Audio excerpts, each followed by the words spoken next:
सोचिए आप 20 साल बाद अपने उस शहर लौटते हैं जहां आपका बचपन बीता।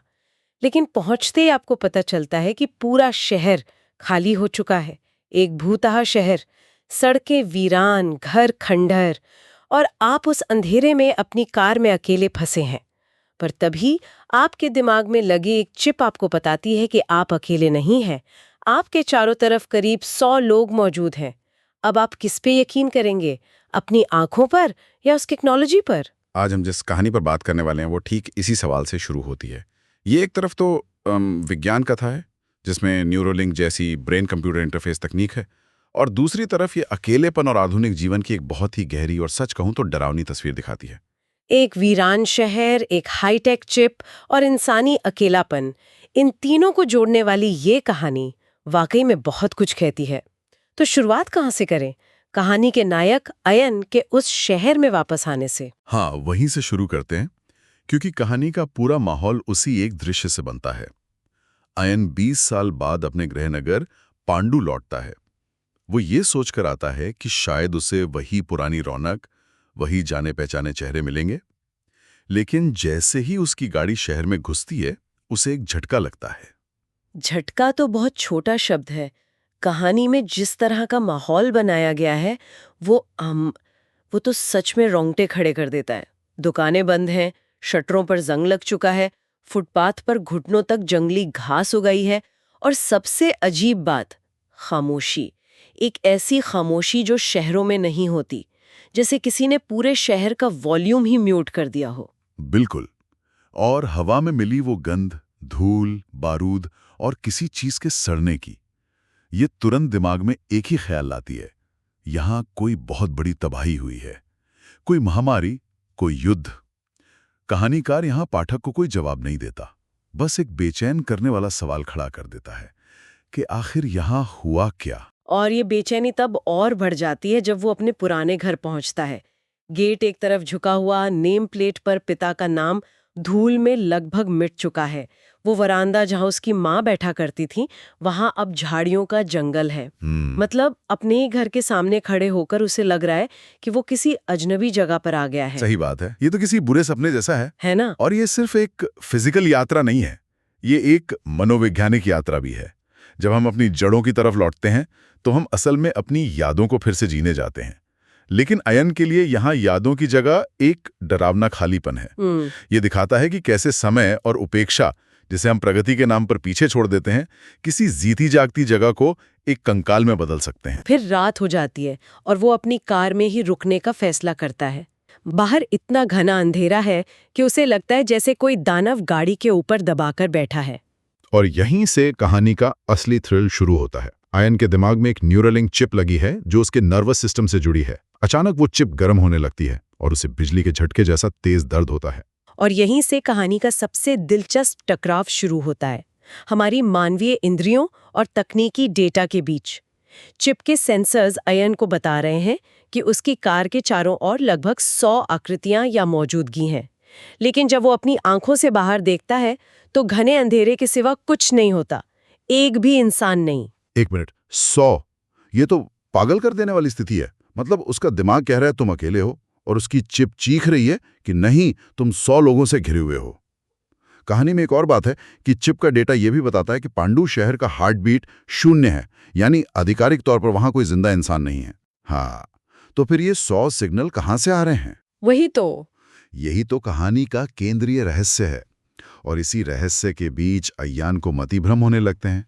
उसे आवाजें सुनाई देती हैं, जैसे कोई कार के शीशे पर नाखून से खरोच रहा हो। उसे एक पल के लिए अपने मर चुके पिता खिड़की पर खड़े दिखाई देते हैं, जो उसे अंदर बुला रहे हैं। पलक झपकते ही वो गायब हो जाते हैं। अरे, और वो वाला हिस्सा तो सबसे डरावना है, जब उसे लगता है कि कोई कार की पिछली सीट पर आ बैठा है और उसकी गर्दन के पास ठंडी सांस छोड़ रहा है। इस पूरे वक्त उसकी चिप रेड अलर्ट पर है, लगातार चेतावनी दे रही है। मेरा तो पहला रिएक्शन यही होता कि चिप खराब हो गई है, कोई भूत-वूत नहीं है, बस टेक्नोलॉजी का एक बग है। क्या अय्यान ने ये नहीं सोचा? उसने सोचा, बिल्कुल सोचा। लेकिन चिप इतनी एडवांस्ड है कि वो खुद डायग्नोसिस चलाती है और बताती है कि सारे सिस्टम ठीक से काम कर रहे हैं। यहीं पर कहानी एक बड़ा सवाल उठाती है। जब हमारी तकनीक इतनी उन्नत हो जाए कि वो हमारी हकीकत को ही चुनौती देने लगे, तो हम किस पर भरोसा करेंगे? क्या चिप वाकई खराब है या वो कुछ ऐसा महसूस कर रही है जिसे हमारी आंखें नहीं देख सकती? ये कुछ वैसा ही है जैसे हम गूगल मैप्स पर इतना भरोसा करते हैं कि कभी-कभी अपनी आंखों से रास्ता देखना ही भूल जाते हैं। बिल्कुल। यहाँ तो दांव पर रास्ता नहीं बल्कि उसकी पूरी हकीकत लगी है। अच्छा, तो सवाल ये उठता है कि इतना कामयाब आदमी जिसके दिमाग में दुनिया की सबसे एडवांस चिप लगी है, वो इस भूता जगह पर अपनी कार में फंसा क्या कर रहा है? आखिर वो यहाँ तक पहुंचा कैसे? बिल्कुल सही सवाल। और इसका जवाब देने के लिए कहानी हमें 7 दिन पीछे ले जाती है, उसके विदेशी जीवन में। और वो तस्वीर इस वीरान शहर से बिल्कुल अलग है, लेकिन शायद उतनी ही अकेली है। सुबह आंख खुलते ही उसकी न्यूरालिंक चिप उसके दिमाग में दिन भर के कामों की लिस्ट भेज देती है। Meetings, deadlines, reports. मतलब वो जी नहीं रहा था, बस एक प्रोग्राम की तरह चल रहा था। यहां तक कि पानी पीने के लिए भी उसे एक नोटिफिकेशन की जरूरत थी। कहानी में बताया गया है कि वो 12-12 घंटे लगातार कोडिंग और डेटा एनालिसिस में डूबा रहता है। अपने सहकर्मियों से भी बात नहीं होती क्योंकि सब अपनी अपनी वर्चुअल दुनिया में व्यस्त हैं। गुलाम शब्द यहाँ बिल्कुल सही बैठता है। ये तो इंसानियत से मशीन बनने जैसा सफर है। और इसी मशीनी जीवन के बीच एक दिन उसे इंटरनेट पर अपने शहर पांडु का एक पुराना वीडियो दिखता है।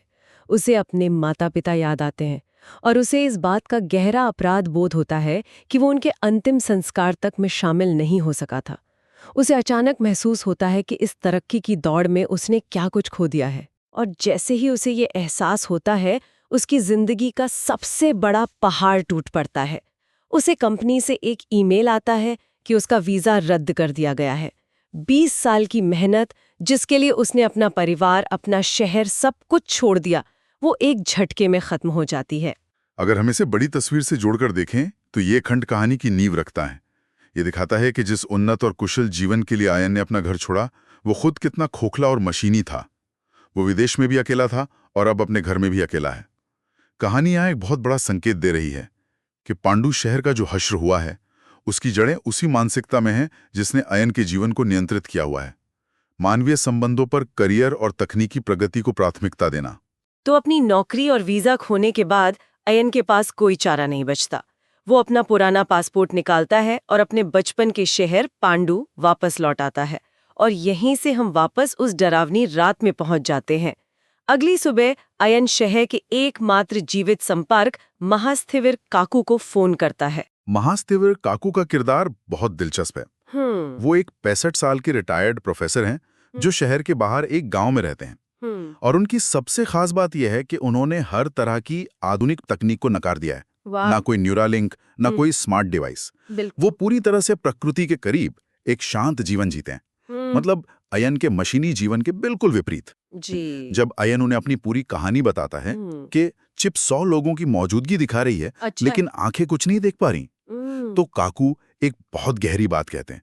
वो कहते हैं, अयन, तकनीक इंसान को अंधा कर देती है। जो देख नहीं पा रहे हो उससे महसूस करने की कोशिश करो। वाह। ये सलाह आज की दुनिया में कितनी जरूरी लगती है। हाँ, और वो अयन को अपने गांव बुलाते हैं। अयन जब उनके पास पहुंचता है तो काकू के घर का माहौल उसे हैरान कर देता है। वहां कोई मशीन शोर नहीं है, बस हवा और पेड़ों की आवाज है। और सबसे बड़ी बात, उसकी न्यूरालिंक चिप भी वहां आकर शांत हो जाती है। सारे अलर्ट बंद हो जाते हैं।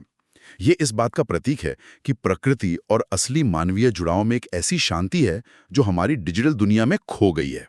और यहीं उस शांत घर में अयन को पांडु शहर की तबाही का वो सच पता चलता है जो किसी भी वायरस या महामारी से ज्यादा डरावना है। काकू बताते हैं कि शहर को किसी बीमारी ने नहीं मारा। शहर को मारा था अवसाद और अकेलेपन की महामारी ने। ये तो दिल दहला देने वाली बात है। मतलब कोई बीमारी नहीं, कोई वायरस नहीं, शहर को लोगों के अकेलेपन ने मार डाला। ये कैसे हो सकता है? और काकू समझाते हैं कि ये एक धीमी प्रक्रिया थी। पांडु शहर के लगभग सभी युवा अयन की तरह ही बेहतर करियर और जिंदगी की तलाश में विदेश चले गए थे। पीछे रह गए थे उनके बूढ़े माता पिता, जो बड़े बड़े खाली घरों में अकेले पड़ गए। पहले तो वीडियो कॉल और संदेशों से बात होती रही, लेकिन धीरे धीरे वो भी कम हो गया। और डिजिटल संदेश उस असली मानवीय स्पर्श की जगह तो कभी नहीं ले सकते। किसी के पास बैठकर बात करने, हाथ पकड़ने की जगह कोई टेक्नोलॉजी नहीं ले सकते। बिल्कुल। उन माता पिता की दुनिया अपने बच्चों के इर्द गिर्द घूमती थी। जब बच्चे ही चले गए तो उनकी जिंदगी का मकसद ही खत्म हो गया।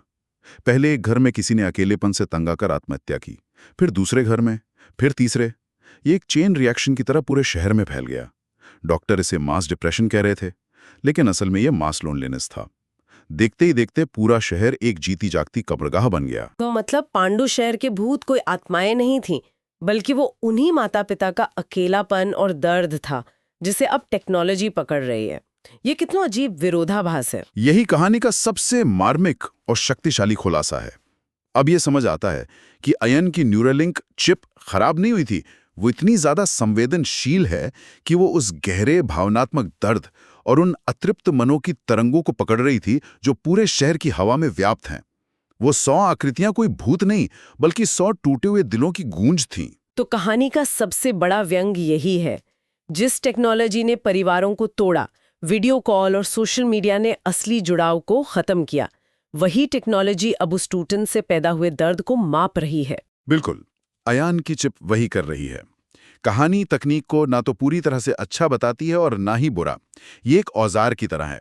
न्यूरालिंक चिप ही अयान के मशीनी अकेले जीवन का प्रतीक है, लेकिन वही चिप उसे उस मानवीय पीड़ा का एहसास भी कराती है जिसे साधारण आंखें नहीं देख सकती।